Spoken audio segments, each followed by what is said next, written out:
Mensagem 3 é no falar do Senhor Jesus a respeito de sua vinda. Isso é de fato um tópico maravilhoso, porque teremos diante de nós uma série de versículos que registram o falar do Senhor diretamente, pessoalmente, com respeito à sua vinda, à sua parousia. E claro, como em tantas passagens no Novo Testamento, ela requer um entendimento adequado, a interpretação adequada dessas palavras, e temos a segurança de que temos isso, por meio do ministério da era, com a visão da era.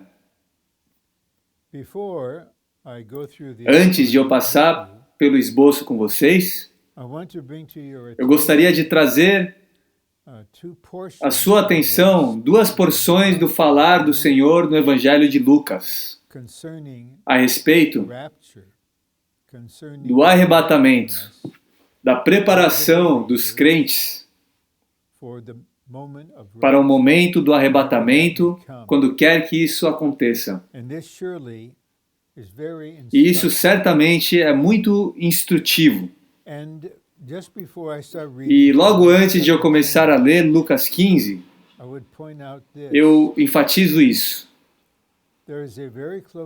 Há uma conexão muito próxima entre os vencedores serem arrebatados e o nosso viver a vida cristã de tal maneira que estamos dispostos a perder a nossa vida da alma pelo Senhor e, segundo Marcos, também pelo Evangelho.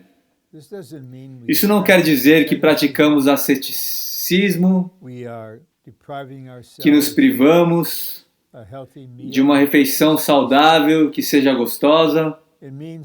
O que significa é que não vivemos como pessoas longe de Deus, se entregando aos desejos da alma, evitando o máximo que podem de sofrimentos.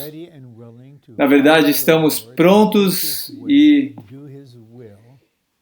dispostos a seguir o Senhor, tomar o seu caminho, fazer a sua vontade, não importa o que custe a nossa alma, precisamos deixar isso de lado, cuidar daquilo, mas isso é um ensinamento muito importante do próprio Senhor.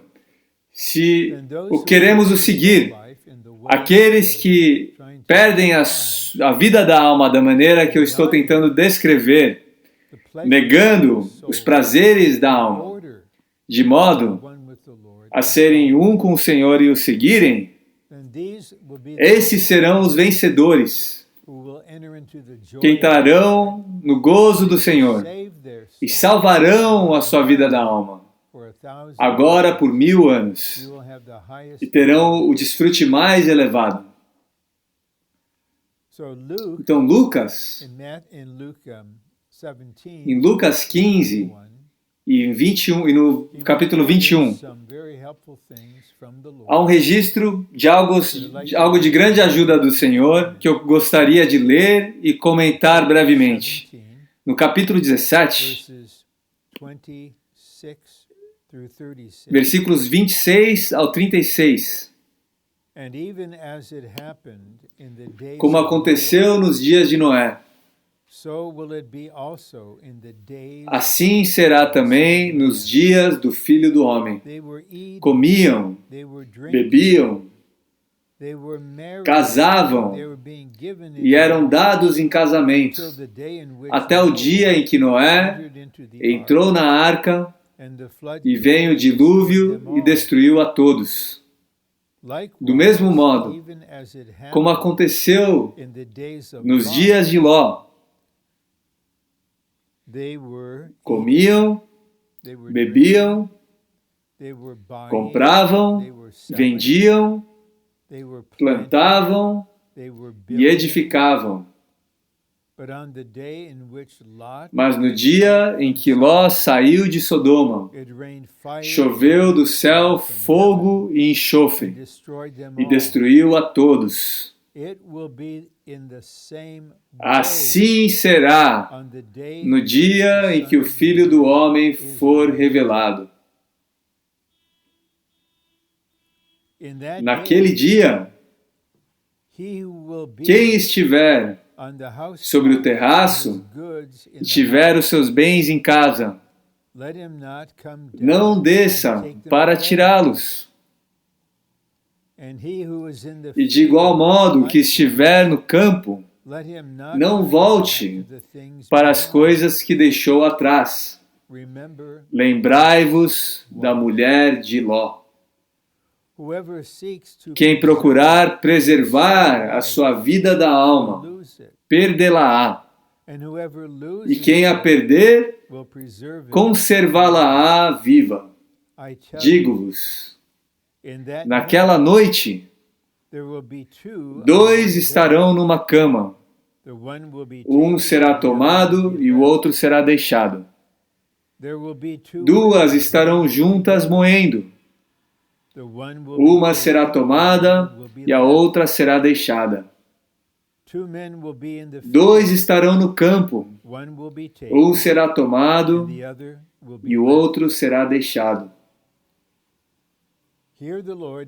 Aqui o Senhor está descrevendo a situação da cultura mundial no tempo da sua vinda. Como as pessoas longe de Deus no mundo estarão vivendo com tanto prazer, dinheiro e desfrute possíveis, sem nenhum pensamento quanto à intenção de Deus, à vontade de Deus.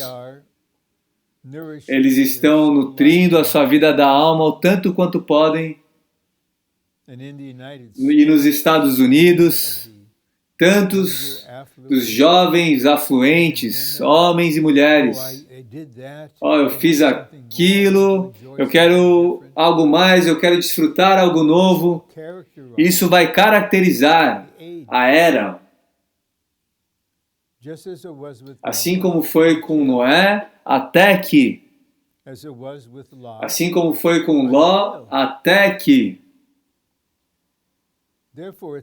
Portanto, é tão importante que ouçamos a palavra de Paulo em 2 Timóteo 4, quando ele fala daqueles que amam a manifestação do Senhor, e menciona que Demas o abandonou, tendo amado a presente era. Nenhum cristão que ama a presente era será arrebatado juntamente às primícias. Então, o falar do Senhor se conecta com o efeito entorpecedor de se entregar aos prazeres do mundo. Ele conecta isso a todas as coisas materiais e nos ajuda a perceber algo muito crucial, que é que precisamos de todas as coisas para viver a vida humana. Precisamos de roupas, precisamos de transporte. Nos dias de hoje, precisamos de produtos eletrônicos. O Senhor disse, se você estiver no terraço e tiver os seus bens em casa, preciosas, não desça para tirá-los. Não, o meu iPad. Não, o meu vestido favorito. Oh, não, a minha gravata preferida. O que quer que seja. Nosso álbum de fotos com as fotos do nosso casamento. Não volte. Se você estiver no campo, não volte. E aqueles que são arrebatados interiormente estão separados das coisas que eles precisam. Não volte pelo seu carro, o que quer que seja. Eu tenho muitos livros em casa, muitos livros no meu escritório. Eu não quero voltar por um livro, ou qualquer livro. Eu tenho eles,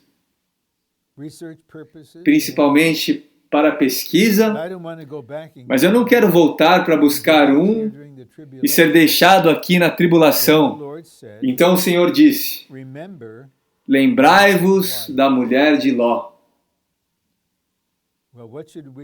Do que devemos nos lembrar? Ela saiu com o seu marido. E o anjo instruiu todos eles para saírem. E não olhem para trás. Mas ela olhou para trás. Por quê? Porque ela estava conectada. Sodoma estava no seu coração. E como eu mencionei ontem, temos a ilustração dos crentes vivendo uma vida normal, e alguns são arrebatados porque estão interiormente prontos. E quando o momento do arrebatamento chega, não haverá nada miraculoso ocorrendo em nós para que, de repente, amadureçamos em vida ou instantaneamente sejamos transformados.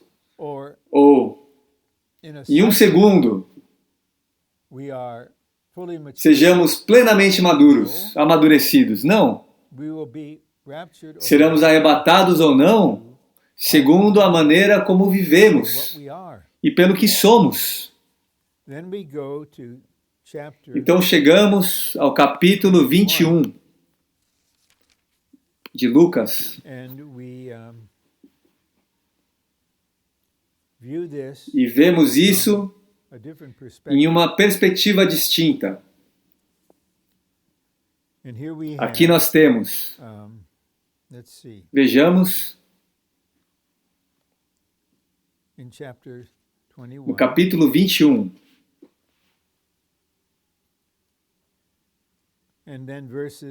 versículos 34 ao 36.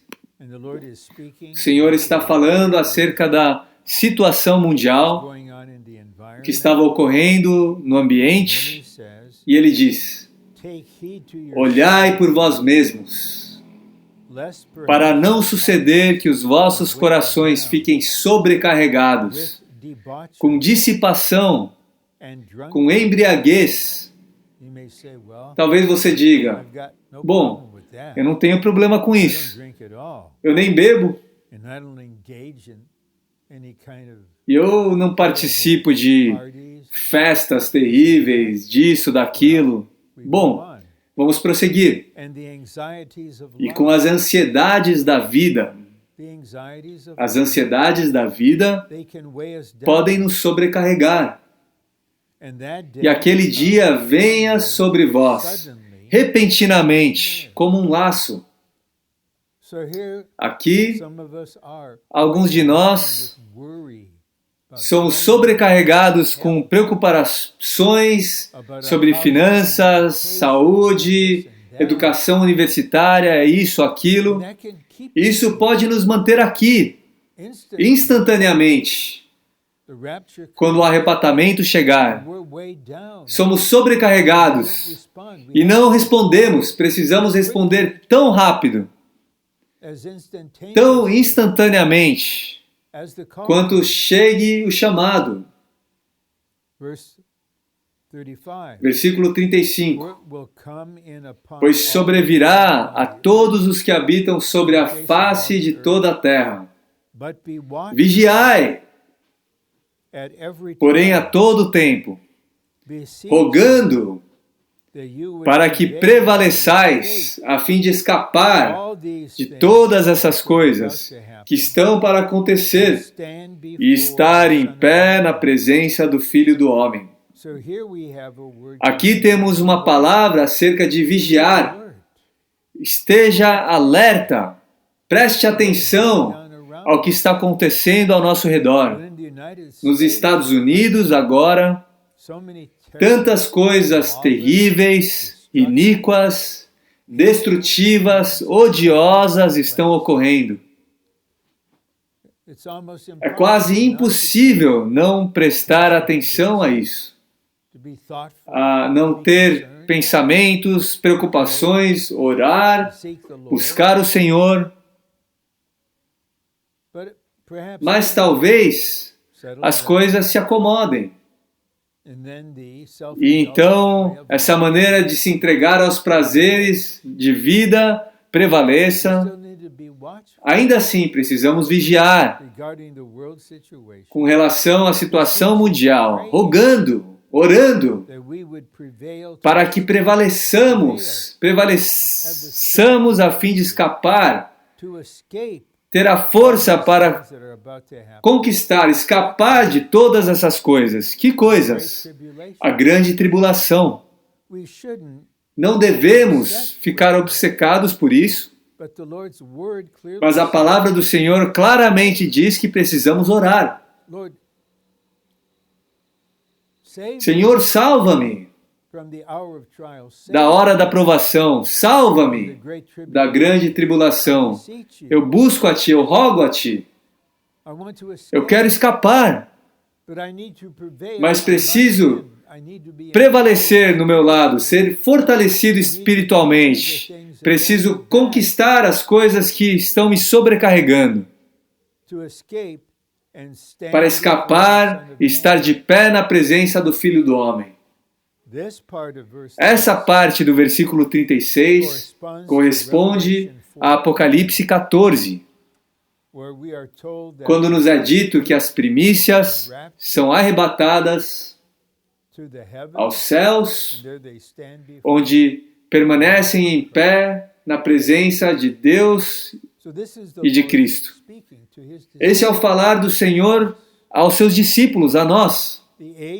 A era na qual vivemos degradará mais e mais, para ser como a era de Noé, os dias de Ló. Precisamos perceber isso.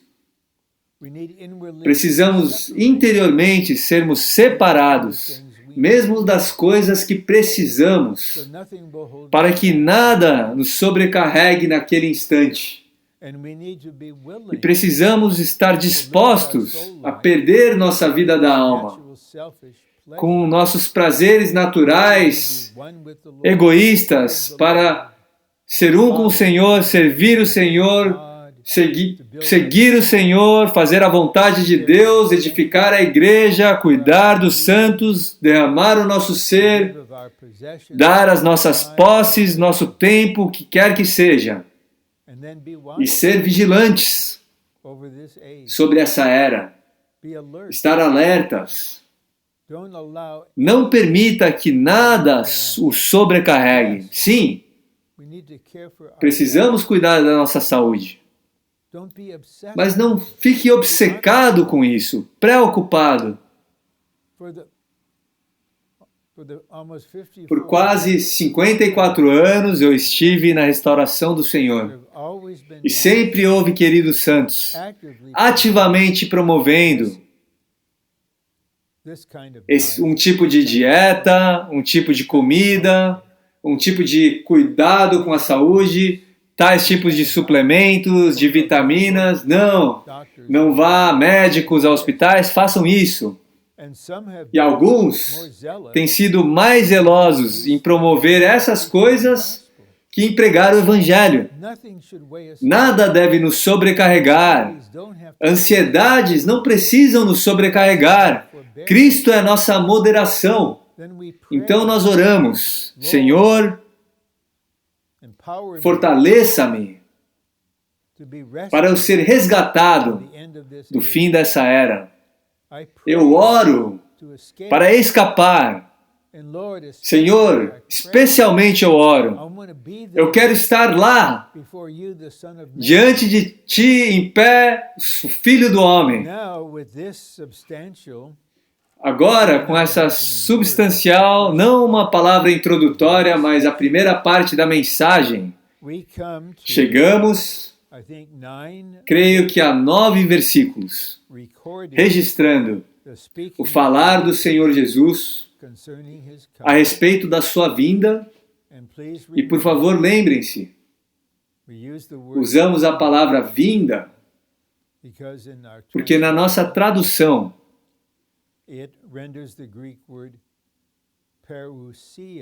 o significado da palavra grega parousia, na verdade, é presença. E a vinda do Senhor é a sua presença. Primeiro, de uma maneira que não pode ser vista ou detectada por pessoas na terra. E então, ao fim da tribulação, será manifestada. Pois assim como o relâmpago sai do Oriente e brilha até o Ocidente, assim será a vinda do Filho do Homem. Isso obviamente é algo visível, certo? Relâmpago que brilha. A segunda vinda de Cristo tem dois aspectos. O aspecto secreto, relacionado aos seus crentes vigilantes, e o aspecto aberto, relacionado aos judeus e gentios descrentes. B, o relâmpago significa o aspecto aberto, que ocorrerá após a grande tribulação. E a vinda do ladrão significa o aspecto secreto, que ocorrerá antes da grande tribulação. Então, o relâmpago, o brilhar, isso se refere à vinda aberta do Senhor, mencionada em 2 Tessalonicenses 2, versículo 8. Ele virá com o seu exército nupcial. Mais tarde leremos um versículo que entraremos mais na questão de que haverá uma vinda secreta, como um ladrão, para arrebatar, tomar alguns. C. A vinda do Senhor como um raio atingindo a terra será um sinal do fim da parousia do Senhor e implica que o Senhor é como eletricidade. Muitos de nós já vimos um raio antes. Podem ser assustadores. Haverá algo eletrocutando toda a terra quando ele vier com o seu exército nupcial dessa maneira. Número 2. Onde estiver o cadáver, aí se ajuntarão os abutres. O Senhor disse isso. Se eu fosse deixado para ler e estudar por mim mesmo, eu permaneceria totalmente em trevas quanto ao que isso significa. O que o Senhor está dizendo aqui? O que são os cadáveres? O que é o cadáver? E o que são os abutres? E por que eles estão se ajuntando? Parece uma ilustração tão mórbida, mas esse é o falar do Senhor. Devemos ter o desejo de saber o que isso significa. Os abutres referem-se a Cristo e seus vencedores, que virão como um exército veloz e voador, para guerrearem contra o anticristo e seus exércitos e destruí-los no Armagedon. Em sua aparição, Cristo e seus vencedores aparecerão repentinamente no ar como abutres. Então, o pensamento principal aqui é que os abutres se referem a Cristo e os seus vencedores. E certamente, estou adicionando aqui isso, haverão os cadáveres do anticristo e do falso profeta e dos exércitos do Armagedon, e apareceremos velozmente no ar como abutres. Assim será. E à medida que eu considero isso com vocês, dentro de mim há uma oração, claro, como um clamor: Senhor, eu quero ser um dos abutres, eu quero estar com você junto com os vencedores naquele tempo no Armagedon. Eu creio no que o Novo Testamento diz. Isso ocorrerá. A vida como nós a conhecemos, o mundo como nós a conhecemos, não continuará perpetuamente. Estamos próximos ao fim da era. 3. Naquele tempo, o reino dos céus será semelhante a 10 virgens, que tomando as suas lâmpadas, saíram ao encontro do noivo. Esse versículo menciona as virgens e suas lâmpadas. Não vamos nos focar nas lâmpadas e nas virgens prudentes que tinham óleo nas suas vasilhas, que é o Espírito saturando suas almas. Queremos ver o noivo. As virgens saíram ao encontro do noivo. Hades, nós somos as virgens saindo.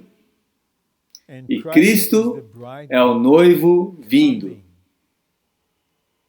Sim, nós sabemos. Em outras mensagens e no estudo vida de Mateus, no livro acerca do reino, ouviam falar claro na diferença das duas categorias de virgens, o que significa ter óleo nas vasilhas, e aqueles que entram na festa de núpcias e os que não entraram. Mas não permita que o seu conhecimento acerca disso impeça você ver essa questão maravilhosa do noivo encontrando, da noiva encontrando o noivo. B. Na Bíblia,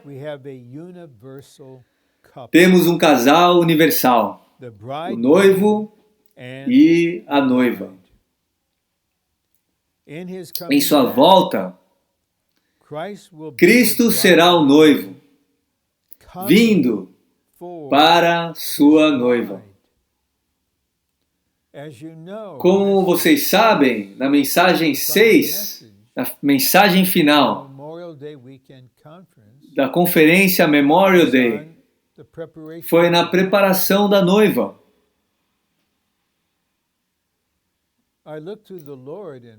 Eu busco o Senhor e oro para que cada aspecto daquele esboço, cada aspecto da preparação do Senhor, seja algo real para nós, partes do nosso viver. Não precisamos entrar em pânico, não precisamos ter medo, mas precisamos estar alertas. Senhor, eu quero crescer para a maturidade, eu preciso ser edificado, preciso preparar as vestes nupciais, eu preciso ser parte do seu complemento, desenvolver fé em amor. Senhor, treina-me para ser um guerreiro no seu exército. Não devemos deixar isso passar. Aqueles que estão vigilantes, que estão alertas, vão apreciar cada dia dado pelo Senhor, um dia de desenvolvimento. C. O reinar de Deus, o reino, está relacionado ao casamento de Cristo. E o casamento de Cristo é o resultado da completação da economia eterna de Deus. Na mensagem 1, Eu enfatizei que essa era é a era do mistério. Também na mensagem 2 houve um ponto. E como devemos estar nesse mistério? Na edificação misteriosa do corpo de Cristo. Bom, esse ponto acerca da noiva se preparar e do casamento de Cristo relacionado a reinar no reino e ao resultado da completação da economia eterna de Deus. Então aqui precisamos considerar e inquirir e orar, Senhor, eu oro que antes do arrebatamento chegar, eu possa participar no cumprimento, na completação da sua economia eterna. Eu não quero estar numa situação de estar carente de vida, da experiência de Cristo, de crescimento. Eu não quero ser um indivíduo isolado, independente. Eu quero participar na completação da economia divina. Um diz, a economia neotestamentária de Deus é obter para Cristo uma noiva. A igreja, por meio de sua redenção e vida divina. Aqui estamos vendo a economia de Deus nessa perspectiva. É para obter uma noiva para Cristo. Precisamos dizer ao Senhor, eu te amo. Temos um hino maravilhoso. Senhor, tu és o noivo amado. Noivo amado, Senhor. Deus nos deu e é tão querido a nós. Precisamos orar, Senhor, eu quero ser parte da sua noiva, do seu complemento. Eu quero que a minha vida contribua para a preparação da noiva, para que tu a tenhas. 2. Pelo trabalhar contínuo do Espírito Santo através dos séculos. Essa meta será alcançada no final desta era. Quando o Senhor falou essas palavras, isso foi logo no início dessa era.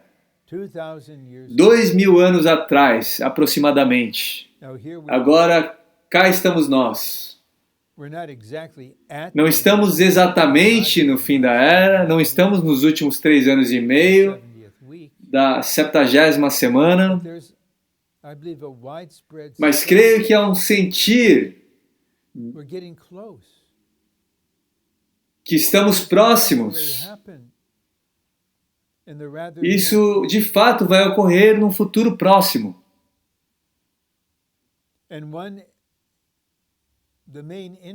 E o principal indicativo daqueles que de fato conhecem a economia de Deus e o coração de Deus de preparar uma noiva para o seu filho, perceberemos que o principal indicador é se a noiva está ou não preparada.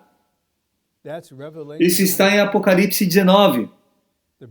A noiva já se preparou, nos versículos de 7 a 9, e mais tarde no capítulo, o Senhor está num cavalo branco, seu exército nupcial estão em cavalos brancos e eles estão retornando para lidar com o inimigo, para trazer o reino. Ponto 4. Isso é o falar do Senhor aos líderes religiosos quando ele estava sendo julgado. Desde agora vereis o Filho do Homem assentado à direita do poder e vindo sobre as nuvens do céu. Vindo sobre as nuvens. Antes disso, secretamente, ele estava vindo na nuvem. Agora ele é visível.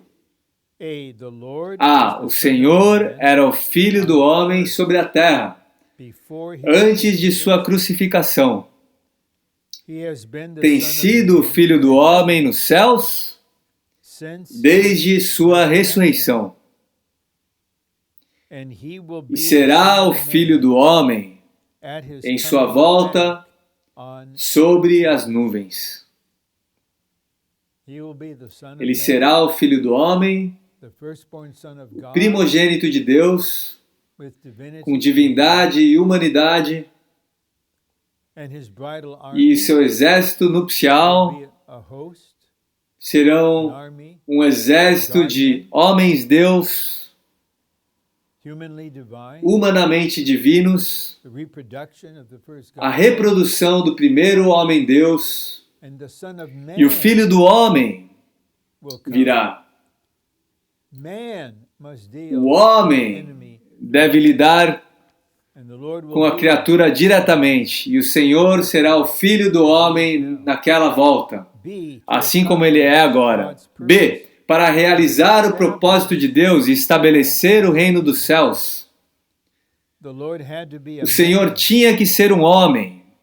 Sem o homem, o propósito de Deus não poderia ser levado a cabo na terra, nem o reino dos céus poderia ser constituído na terra. E essa seção, esses subpontos, implicam, não dizem isso diretamente, mas implicam, ou pelo menos indicam, que de fato precisamos conhecer o Senhor como o Filho do Homem. Precisamos nos tornar Jesusmente humanos.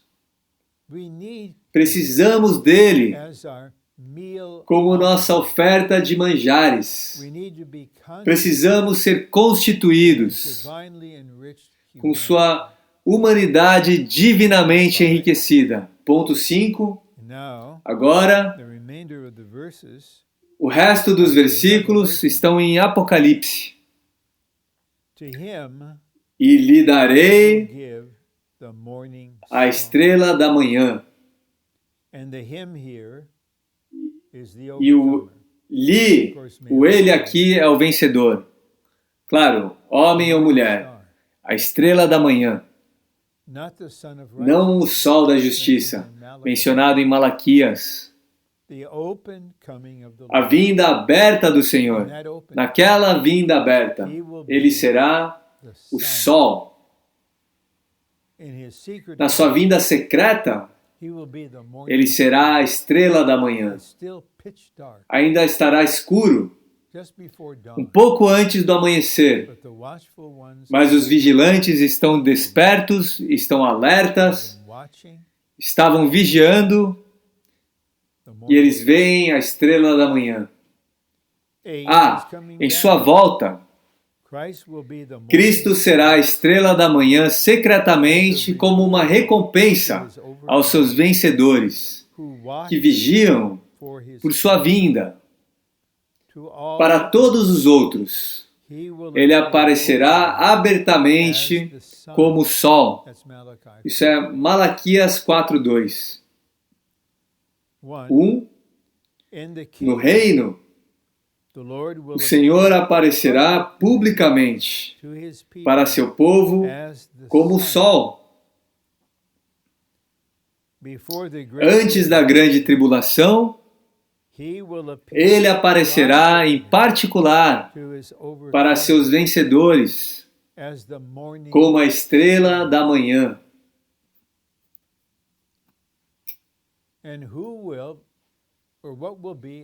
E qual será a característica daqueles que o veem como a estrela da manhã Estamos falando da sua condição espiritual. Eles estão despertos, alertas e vigilantes na sua consciência interior. Então as duas mulheres estavam no moinho, uma estava ocupada com sabe-se lá o quê, a outra interiormente estava alerta, estava desperta, estava vigilante. Os dois homens no campo, a mesma coisa. Agora, não me pergunte acerca dos dois na mesma cama, se eles vão estar fisicamente despertos, mas o vigilante imediatamente responderá. Ele esteve esperando por esse momento. O ponto é vigiai, vigiai, esteja alerta. Não estamos buscando sinais exteriores, se é a vinda de Cristo, isso e aquilo, mas vamos observar a situação mundial, mas interiormente estamos vigilantes.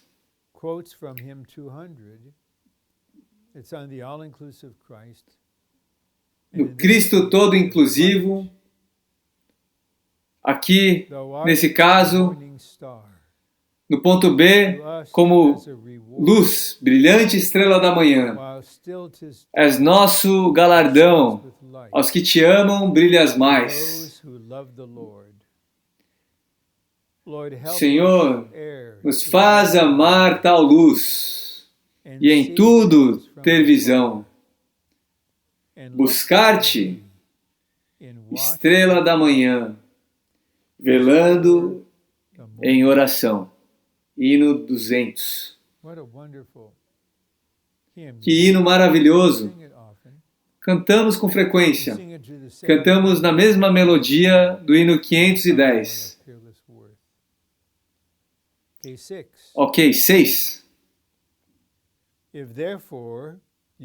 E se não vigiares, virei como ladrão,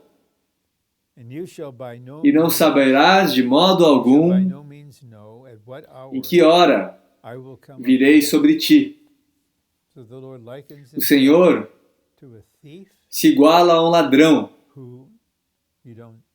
Você não o vê, você não ouve nada, ele simplesmente vem. Ele está buscando algo precioso, um tesouro, ouro, prata, dinheiro. Estou falando de ladrões do mundo. O Senhor virá para os seus vencedores. E aqui diz, vigiai. Ele está falando para toda a igreja em Sardes. Ele está falando para as igrejas locais, mas também para o que a igreja em Sardes significa, as denominações que saíram da reforma. Elas estão incompletas. Igrejas protestantes, incompletas na sua restauração. Um ladrão vem para roubar coisas preciosas, numa hora desconhecida. Nenhum ladrão vai te enviar uma mensagem de texto, dizendo, só para que você saiba, eu vou vir às 11h27 da noite para te roubar. Não. É o oposto disso. O Senhor Jesus virá secretamente como um ladrão para aqueles que o amam e os tomará como seus tesouros. Será que isso não traz em você uma oração? Senhor, eu quero que tu me roubes. Senhor, faz-me parte do tesouro. Senhor, por favor, quando vieres como um ladrão, podes me roubar, eu estarei tão feliz de ser roubado por ti. Eu não vou permitir o inimigo me possuir, o mundo me controlar. Eu sou teu. Eu te amo. Eu quero te ver face a face. Eu quero ser parte da sua noiva. Eu quero ser arrebatado ao trono. Eu quero ser resgatado dessa era maligna. Eu quero te ver como a estrela da manhã.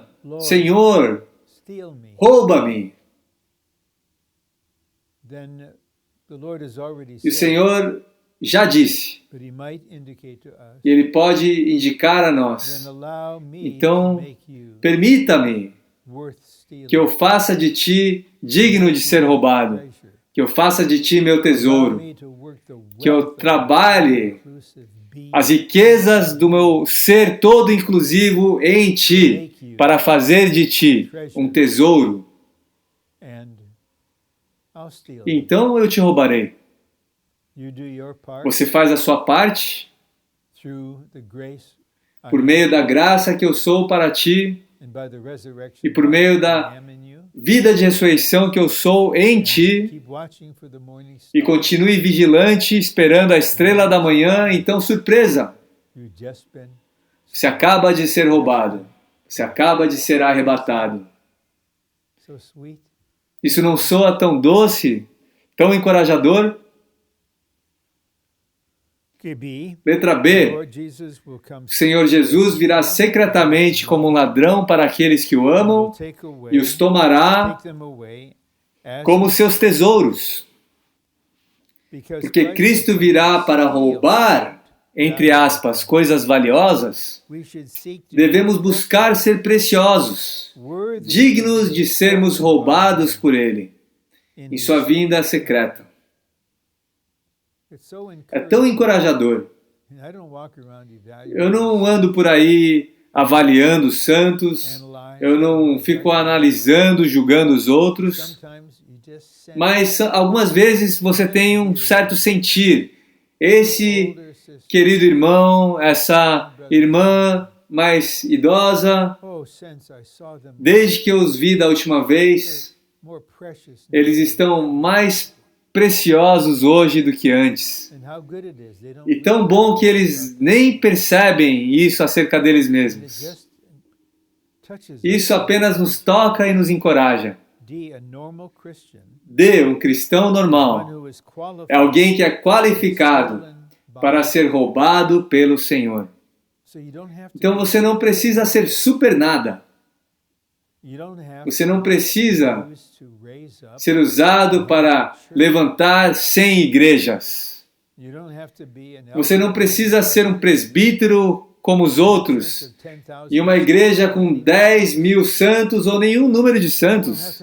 Você não precisa ter nenhuma posição, nenhum tipo de destaque específico. Você quer ser apenas normal, segundo Deus. Não é à toa que o Watchman Nee escreveu a vida cristã normal. Não a vida cristã heróica, espetacular, mas a normal. Senhor, eu quero apenas ser normal. Faz-me um cristão normal, qualificado para ser roubado. E, para a vinda do Senhor como um ladrão, precisamos de vigilância e prontidão.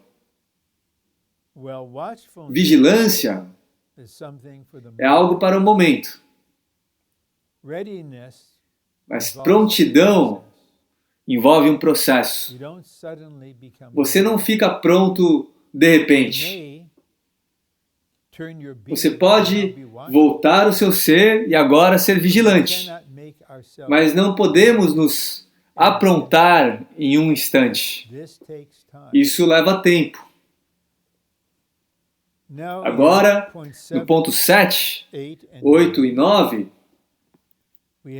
temos o falar do Senhor, e em cada um desses versículos ele diz: venho sem demora. Então, em Apocalipse 3:11, venho sem demora, conserva o que tens, para que ninguém tome a tua coroa. Em Apocalipse 22:12, eis que venho sem demora, e comigo está a minha recompensa para retribuir a cada um segundo a sua obra. Em Apocalipse 22:20, sim, venho sem demora. Amém, vem Senhor Jesus. Nosso tempo está bom. Eu tenho cerca de 10 minutos mais. E antes de eu passar por essa última parte do esboço, há algo que está muito em meu coração e em meu espírito que eu quero compartilhar com vocês. Apenas como seu irmão, servindo o Senhor e cuidando de vocês. Eu mencionei previamente acerca de salmos, experiências variadas de irmãos fiéis entre nós, promovendo estudar o Novo Testamento, estudar a Bíblia, para descobrir, e alguns disseram que descobriram, o ano da vinda do Senhor. E alguns irmãos tomaram essa palavra e tentaram fazer isso, usaram muito tempo e energia para isso, e então chegaram a um determinado ano. Então, alguns anos atrás, nesse século, em certa conferência aberta, um irmão fiel, um irmão querido, declarou o ano que ele acreditava que o Senhor voltaria. E eu apenas apelo, não estou comandando, ordenando, eu não sou Deus com essa autoridade, mas eu apelo. Não devote o seu tempo a isso. Suponhamos que alguém, digamos que seja eu, que eu me sacrifico como uma hipótese. Eu estudei a palavra, as profecias, e eu sei que o Senhor retornará no ano de 2047. Qual seria o efeito disso nas vidas dos santos? 2047. Como qualquer um oraria, vem Senhor Jesus. Lembrem-se daquele hino. Nossa oração é: vem Senhor Jesus. Senhor Jesus, vem. Como pode haver tal tipo de anelo? E Senhor vem em 27 anos. E os ensinamentos podem ter um efeito drástico naqueles que assimilam esses ensinamentos. Ele não está vindo até 2047. Então talvez você deva se perguntar, será essa a vinda secreta ou a vinda aberta? Ok, se for a vinda secreta, então não será até 2050. Se você se refere à sua vinda aberta, então a vinda secreta será em 2043.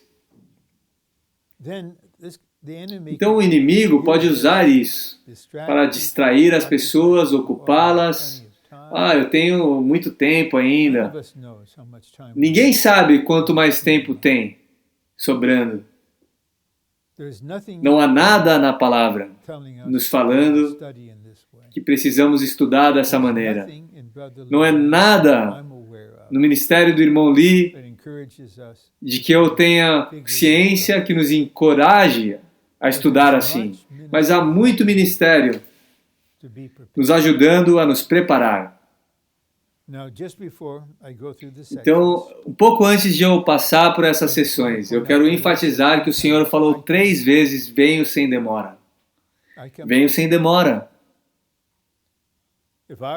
Se eu dissesse a você, estou vindo sem demora, Você pode pensar, bom, o irmão vai vir antes do final do mês, porque nossa noção de tempo, quando dizemos sem demora, você sabe que eu não quero dizer 18 anos. Se eu disser que eu vou fazer algo sem demora, você sabe que não vai ser no ano que vem, mas o Senhor disse, venho sem demora. E eu digo amém. O Senhor disse, eu venho sem demora, mas precisamos nos perguntar, cuidado, não traga a sua noção de tempo. Você pode perguntar ao Senhor, o que quer dizer vir sem demora? Já passaram-se 2000 anos. Estou apenas ilustrando aqui. Ele talvez responda com um sorriso. Só se passaram 2 dias, no meu ponto de vista. Essas palavras, venho sem demora, nos despertam. Elas nos dão um anelo para nos motivar a estarmos preparados. Se alguém nos diz que vem sem demora, que será em 2047, 2050, o que essa palavra significa para você? Não significa nada. Você vai perceber, você vai pensar, eu tenho muito tempo. E bem no final da Bíblia, em Apocalipse 22, 20, diz, mais uma vez, venho sem demora, esse é Jesus. Ele ainda está dizendo, venho sem demora. Agora vamos ler e terminamos. Ponto 7, venho sem demora. Conserva o que tens para que ninguém tome a tua coroa. Isso foi dito a Filadélfia, que representa a igreja restaurada. O Senhor introduz a igreja em sua restauração na sensação de sua vinda, porque ela o ama. Precisamos ter a sensação de sua vinda. Talvez se alguém diz que vai ser em 30, 40 anos, você não pode ter essa sensação, mas o Senhor quer que tenhamos tal sensação.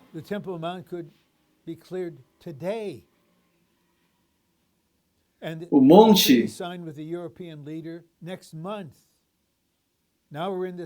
talvez estejamos agora mesmo na 70ª semana. Precisamos estar prontos para ter essa consciência interior e anelo e desejo.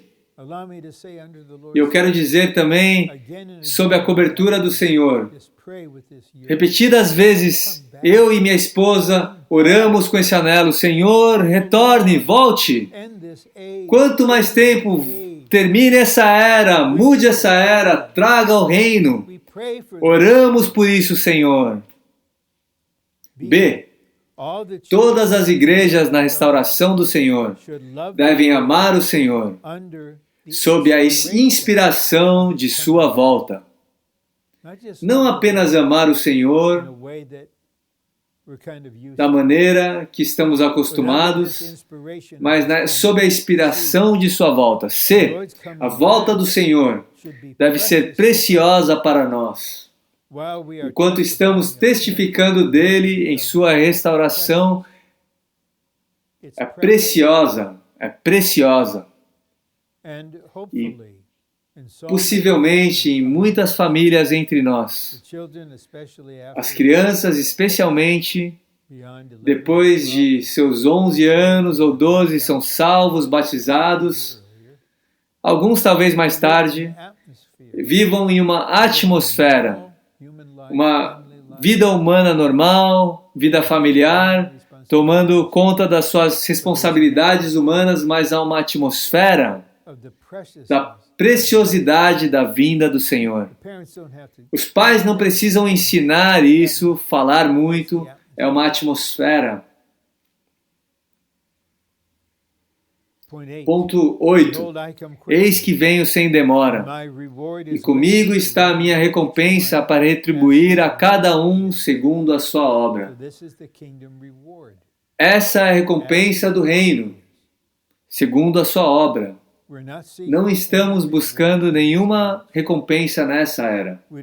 Não queremos ser louvados, ser populares, não queremos ser apreciados, nada disso.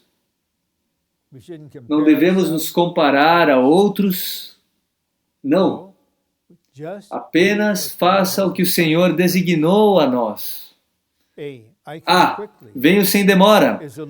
É a advertência do Senhor repetida para que consideremos sua recompensa na sua volta. Aqui temos que considerar a volta do Senhor em relação à sua recompensa para os santos. Senhor, quero ter algo. Eu quero ter uma obra genuína, levada a cabo fielmente, digna de uma recompensa, porque, Senhor, eu quero estar contigo por 1000 anos no reino. B. Esta recompensa, literalmente salários, será dada para cada um dos crentes no tribunal de Cristo. Ponto 9. Sim, venho sem demora. Então João diz, amém, vem Senhor Jesus. Amém, vem Senhor Jesus. É uma resposta à palavra do Senhor. Sim, venho sem demora. Mais uma vez, se eu creio que o Senhor está voltando em 2047, 2050, 2061, venho sem demora. O que isso significa? Eu vou interpretar isso como eu venho em 35, 40 anos. Como que eu vou dizer amém, vem Senhor Jesus? Eu vou apenas dizer, muito bom, Senhor, então venha em tantos anos. Esse não é o espírito da revelação aqui. Não é o espírito do ministério que nos aperfeiçoou. E eu olho para o Senhor que esse não é certamente o espírito dessa mensagem. Mais uma vez, o Senhor nos adverte que Ele está vindo sem demora. A Bíblia toda conclui com o desejo pela vinda do Senhor, expressada como uma oração. Vem, Senhor Jesus. Quero ler isso mais uma vez. A Bíblia toda conclui com o desejo pela vinda do Senhor, expressada como uma oração. Vem, Senhor Jesus. Que possamos terminar essa mensagem, pelo menos a minha parte da mensagem, com essa simples oração. Sim, vem, Senhor Jesus.